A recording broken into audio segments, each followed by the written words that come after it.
What's going on, everybody? It's your boy JP, back again with another video. And today I have something that might interest a few people. Wasn't expecting to get this, but I did. This is the OnePlus Nord N100, and this is OnePlus's most budget phones that they've ever come out with. It is I got it for around, I think, $227. I have seen it since then going for $219. And honestly, for that price, $220, it's actually a pretty compelling package. It's not bad. When these were first announced, when this and along with the N10 5G was announced, I was kind of meh. But then as time went on, I kind of grew interested in the N10 5G. But the N100 right here is not it's not a bad kit, honestly. The N100, you don't get 5G. It's the cheapest of the cheap of OnePlus's new Nord lineup.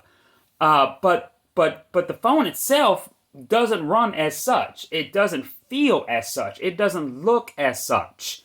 As you can see right off the bat, always on display. Always on display. Wait, what was that? Always on display on a OnePlus phone. That was a big thing, a big deal. They finally brought it with it was in beta, I think, with the OnePlus 8 and OnePlus 8 Pro earlier this year. And then the OnePlus 8T came out and officially had it out of the box, if I'm not mistaken. I could be wrong. Y'all correct me in the comments if I am. But I know that the original OnePlus Nord did not have it, because I had that. I reviewed that, or overviewed it, I should say. And oddly enough, there's a big caveat with this phone and the always on display. As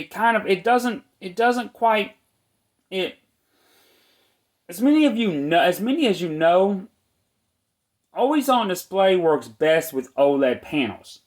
That's not to say that they're not as useful with LCDs. They are. And one of the things I always liked about LG is that their LCD-equipped phones, they still always kept the ambient display ever since the G6.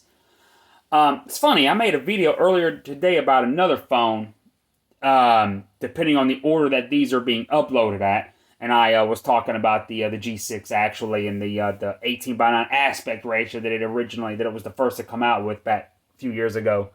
I think that's in my iPhone 12 mini video. But anyways, we're not here to discuss the iPhone. We're here to discuss or LG for that matter. But we're here for the OnePlus Nord N100. So yes, you heard right. This along with the N10 are the first OnePlus phones with an LCD panel, not an OLED.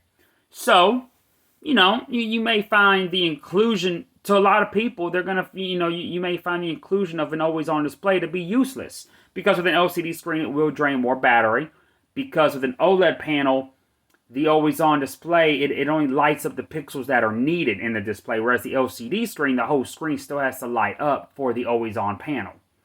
But as is usually the case with any ambient display technology, they still make it as energy efficient as possible. And I did not notice any major power drain keeping this on. And I've had this phone now since Wednesday. So I've had plenty of days to test it, and it has not been a battery drain. Does it drain faster than an OLED panel with always on? Absolutely. Yes, and it is noticeable. I won't lie about that. But it's still able to keep a day's worth of charge, if not longer, just fine. I mean, again, it depends on your usage. Another first for this phone, something that actually excites me big time, is this along with the N10 5G are the first OnePlus phones with expandable memory. That's right, you heard me, expandable memory. It has a hybrid SIM slot. It's a dual SIM slot, and it has room for the micro SD, but it takes the place of the second SIM card. So it's not a full hybrid where it has two open SIM slots and a separate memory card slot. The memory card takes the place of the second SIM, but again, the first OnePlus with expandable memory. And it is at the same time, same token, unfortunately, the first with an LCD panel. But at the price, I think it's more than forgivable. The N10 5G is $130-ish more than this, but you are getting 5G with that. The screen is slightly smaller than this one, but it's not noticeable at all. This is a almost a 6.6 inch screen, 6.5 something, maybe 6.55 if I'm not mistaken. Triple camera lens on the back, and it actually takes really good photos for the price point. You do have the physical fingerprint sensor right there in the back, your OnePlus logo, more OnePlus branding on the bottom there. It does have dual stereo speakers as well, which is, again, really good for this price point. You can't really beat that. It does have a headphone jack, too, if you didn't notice that. Beautiful build quality, too. I mean, this phone does not feel cheap whatsoever. It doesn't run cheap. It runs Oxygen OS, which is a lot of people's favorite Android skin, mine included. Even though I haven't been as big of a OnePlus fan here lately, their OS is still my absolute favorite. I will not front on that. But I mean, this for $220, man. I mean, this phone is freaking, it's blazing fast. I mean, you wouldn't believe that this thing only has a Snapdragon 460 processor, and this is actually the first, to my knowledge, with the 460. Well, I mean, there's a couple of other devices that I know with it, but this is the first experience that I'm having with the Snapdragon 460. The 460 isn't bad. It is the first Snapdragon 400 series processor to actually be made with Qualcomm's custom Cairo processor technology. It's a Cairo 200 series. I think it's Cairo 260 or something like that, 280 maybe. It's something like that, but I don't know the exact number, so that's why I say 200 series. But it's the first 400 series Snapdragon with the Cairo custom processor that Qualcomm does. It's not the 400 series or the 500 series, unfortunately, but it's still something. It's better than not having Cairo at all. So a couple years back, I used the Snapdragon 450, I think, in the LG Stylo 4, and I was quite impressed with it for what it was. Not so much when the Stylo 5 came out a year later with the same exact chipset. Didn't really seem like an upgrade, but that's for a different story. That's why I didn't have that phone on my channel. But this phone, it is, despite the much lower end specs, this phone runs like a OnePlus phone. It runs as you would expect a OnePlus phone to run. It does have warp charge. I don't remember the exact wattage, but there's your signature red USB Type-C cable, your literature and your SIM ejector tool, your box, nothing special. The name of this color, I'm just see if I can find the name of this color here. It is Midnight Frost. Midnight Frost. And it looks like Midnight Frost, and it feels great in the hand. It's really quite beautiful, man, for the price. They did a fantastic job with it. It has facial recognition. It has the fingerprint sensor. It's everything you would expect a new OnePlus phone to be. It's blazing fast. Oxygen OS is absolutely amazing. And this thing only has 4 gigs of RAM, which I didn't even touch on that. Only 4 gigs of RAM, but the thing is snappy. It is super. I mean, dude, I could pit this thing against a lot of 600 series phones. And this phone, it feels quicker. It feels quicker than the Poco X3, which had the the Snapdragon 720G chipset. I don't know what OnePlus did here. I don't know if it's just me. But and it may just be me, because I'm definitely not knocking Pogo, because Pogo is one of my favorite brands.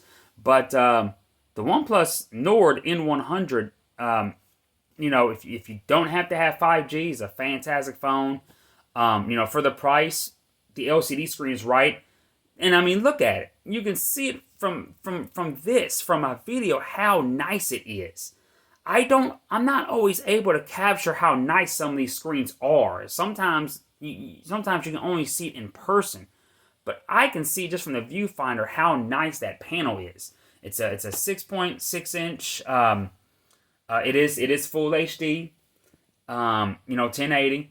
It's the 19:9 aspect ratio. It has your punch hole right there in the left corner there. It is very slim too. Very slim. Very nice build quality. Like I said, OnePlus did not skimp on the build quality here. Only thing it's missing is the alert slider. That's the only thing it's missing. To my knowledge, this phone is actually just a rebrand of another phone that came out under the Realme brand, which of course Realme, OnePlus, a couple other brands, Vivo, they're all part of the BBK Electronics umbrella. So it's not the first, and it's not going to be the last time that they rebadge devices.